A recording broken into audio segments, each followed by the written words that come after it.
Okay, there we go. So the session's now recording, Ollie. So in line with what you spoke about, we're going to have a professional discussion, mapping in some evidence against some criteria, and it's going to be based on a little bit about communication.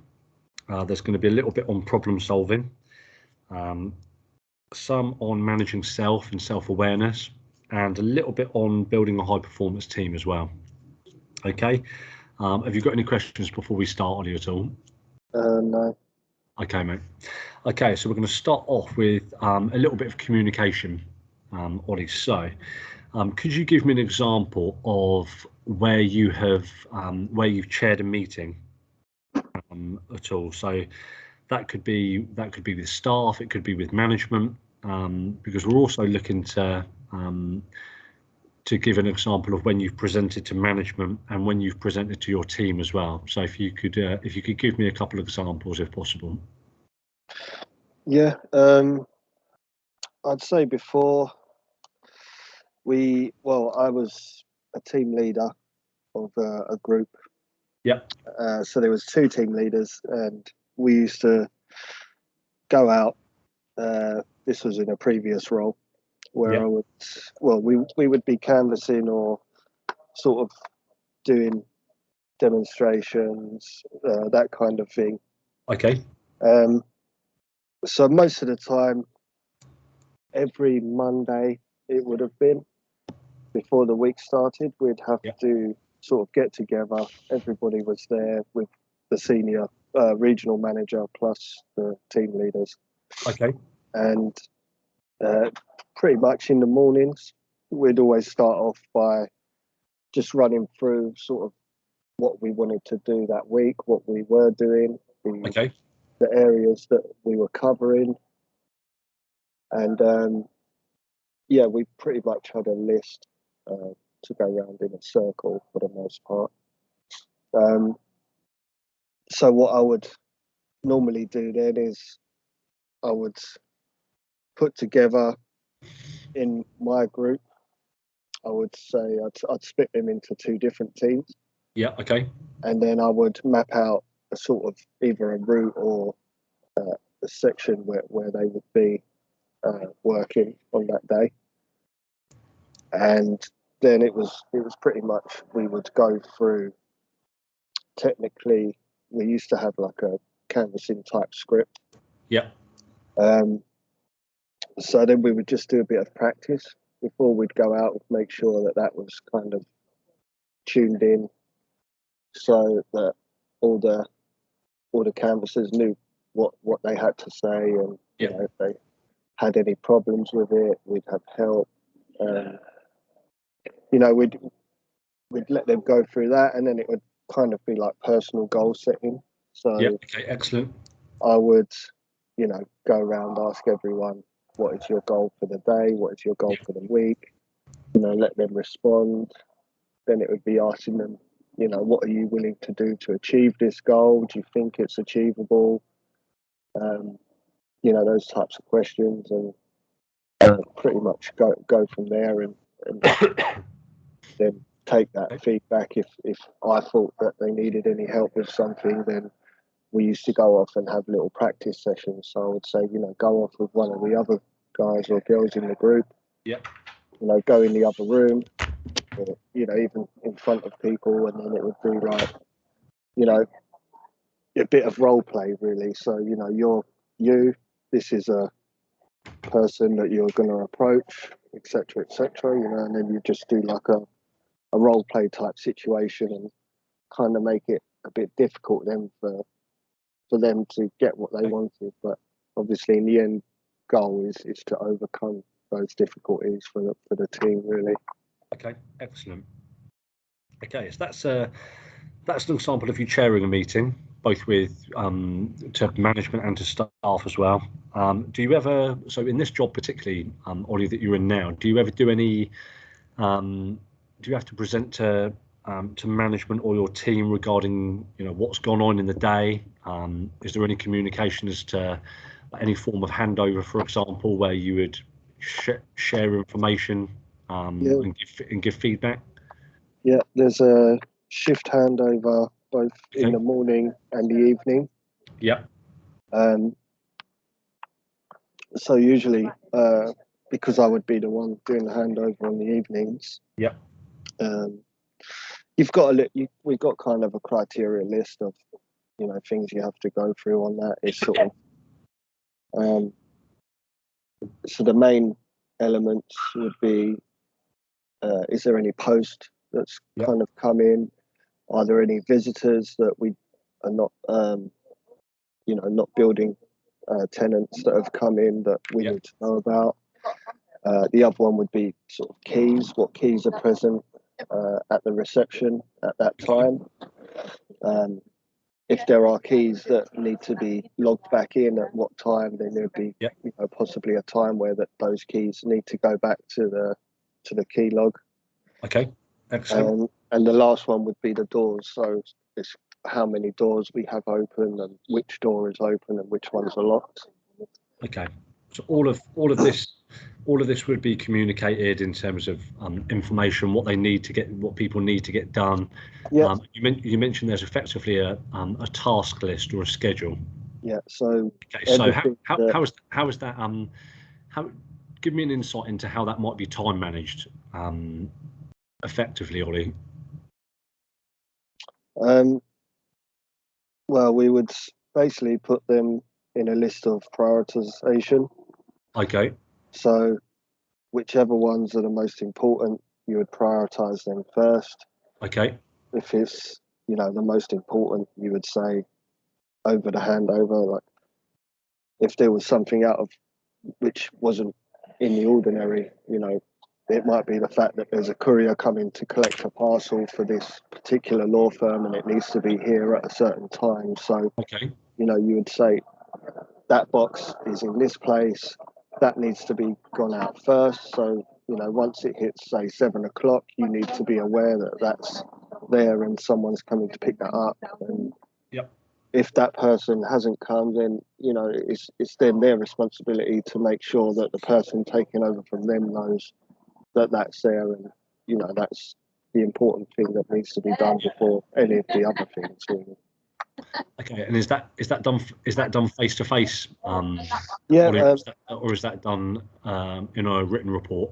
Usually we have both. So anything that gets put on a handover, we've got a handover log. So we'll put all the kind of information that is the norm there, and then basically anything else we would just jot down on there.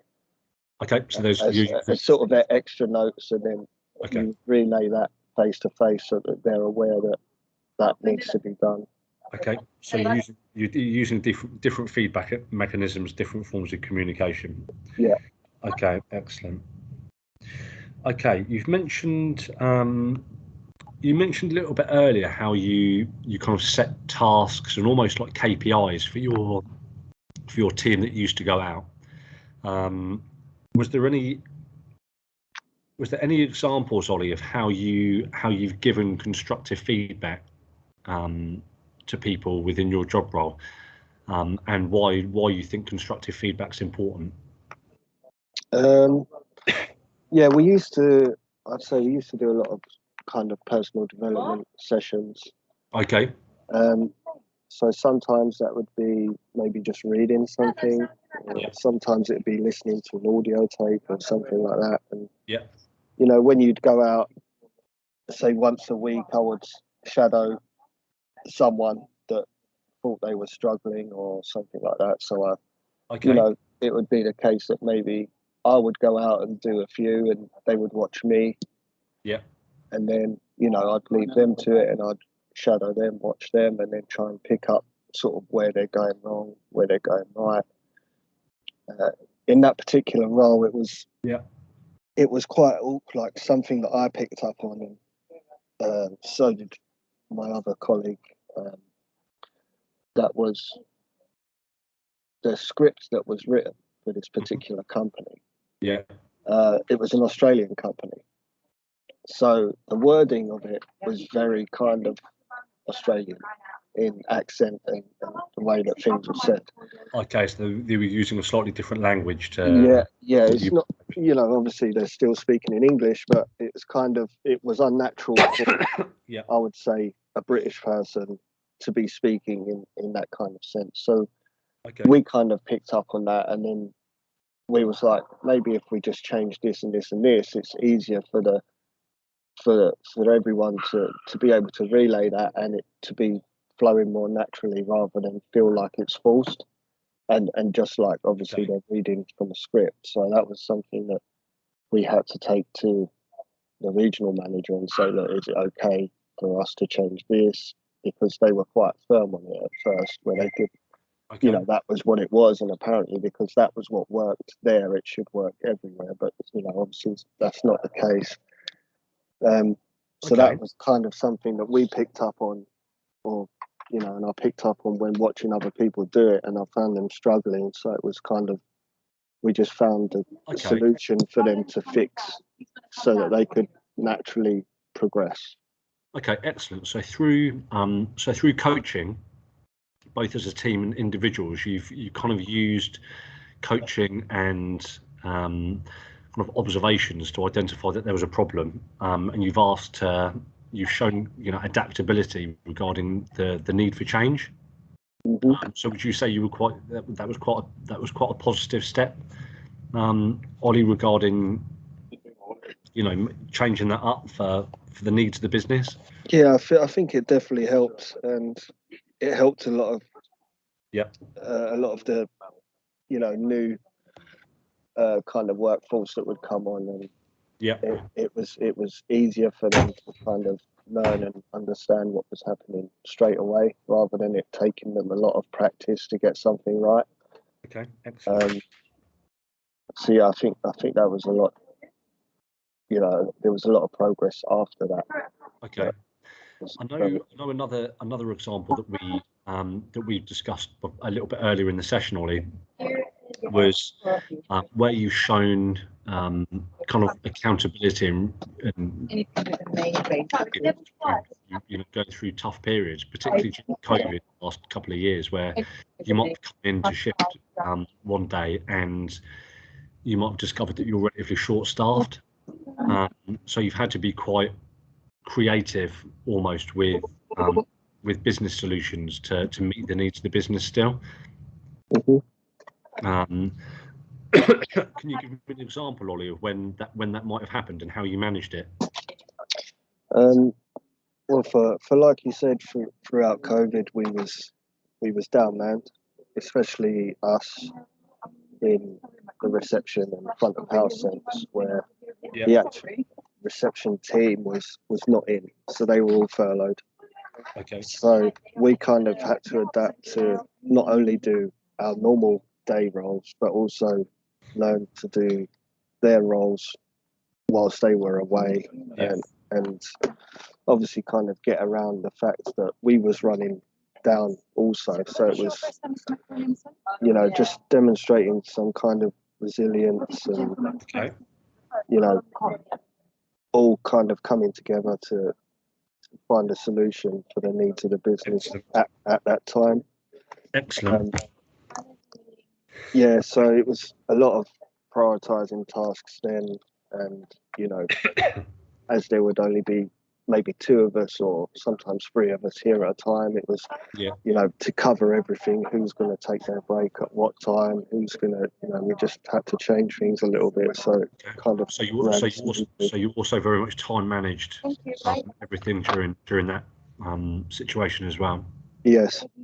Okay, so I'm thinking, Ollie, that must have been quite a stressful situation for individuals and for your team as well to get through. Was there any times where you had to manage any conflict at all? Um, there was quite a few situations where, you know, you would have people that were coming in, and they're sort of, you know, maybe a tenant that's got a bit upset because usually there's maybe five people at the front where they're being dealt with straight away, whereas now, because there's possibly only one or two of you, it's taken them, you know, those extra few minutes to get into the office or to get Yeah. checked in or something like that. So, you know, there was always that kind of element, but I think I was able just to, empathise with them and, just be understanding. And, I believe after that they kind of had to be understanding of our situation as well. As, That's it.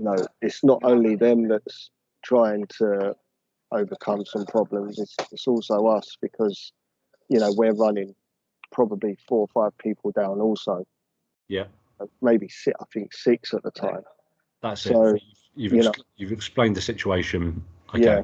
So for us, it was probably just as, if not more stressful than, the few minutes that it's taken them to kind of wait, or, and I think it's just trying to, in that situation when it happens, you just you have to find that common ground where just that's it. express what's happening, and that you do understand, but also, we've still got a job to do, and this is the correct procedures in which we should be doing it.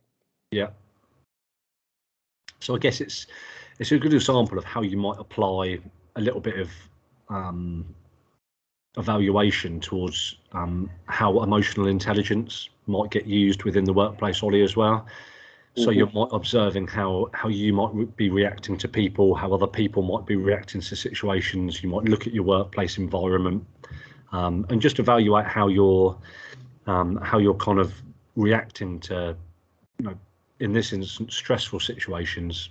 How people might take responsibility for their actions, which is really, really important to look at, because that's an important part of particularly working in a team. Displaying emotional intelligence. You all know in yourself that there's many different ways of that you can do that. In fact, Ollie, can you give me an example of how you might display emotional intelligence, like typically in an everyday situation within a workplace? Obviously, that you would have to show some kind of empathy and understanding. Yeah. To manage your social situations. Yeah. As I said earlier, so when I would chair a meeting, it would be, as I said, you would go around the table, you would ask everyone, and it would be just a case of giving everyone the opportunity to speak. Yeah, absolutely. So everybody gets a fair chance to absolutely express, their own needs and problems. Okay. All right, excellent, Ollie. You've answered those questions really well there. So what I'm going to do, I'm going to end the recording, and I'm going to use the answers that you've given to map in some evidence there. So I'm just going to stop the recording now.